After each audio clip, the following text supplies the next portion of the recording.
Good job. I'm Kira Jejute, and this is my husband Jude, and we live in Southborough, Massachusetts. Both of my kids were emergency C-sections, but they were such different experiences. The first was like an emergency. Like, he was fine and I was fine.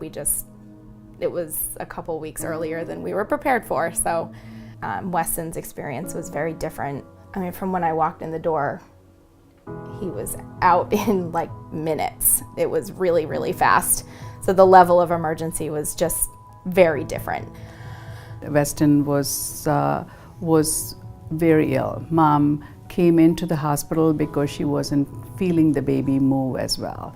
And she came in at the right time, and the obstetricians here did a terrific job of delivering the baby emergently.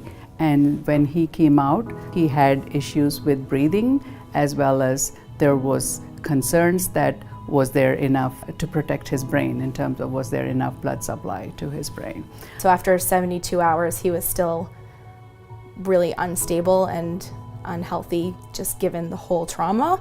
Learning how to eat was tricky. He was still unable to completely feed, so he ended up going home with what we call a nasogastric tube, and it's a small tube that goes into his stomach.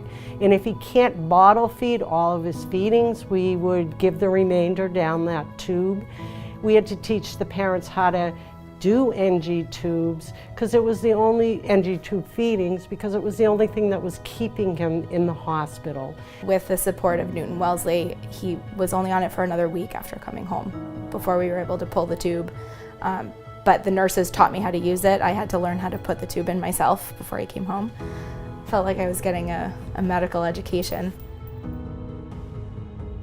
I remember when Poppy came into our unit, she was very tiny when she was born. She was only 3 pounds. Our challenges with Mom was getting Puppy to grow, teaching the family how to calm her. We were there for, I think, a month. Yeah, right around a month. She was supposed to be there longer, but they nicknamed her the Miracle Baby because day 2, she pulled off the CPAP, pulled out the feeding tube. They kept having to reset the CPAP. We are very proactive in skin to skin, something we call kangarooing, where parents hold babies up on their chest for hours at a time. It calms the babies. Babies typically grow better with this bonding. And I remember Poppy's mom, she'd come in every single day and kangaroo several hours. They were just welcoming, they were warm. I never felt like anything bad was gonna happen. Even though that was a super stressful situation, it was at ease. I didn't have a doubt. The nurses were fantastic there. The whole staff was fantastic. And I feel like they loved our kid. I feel like they truly loved those babies.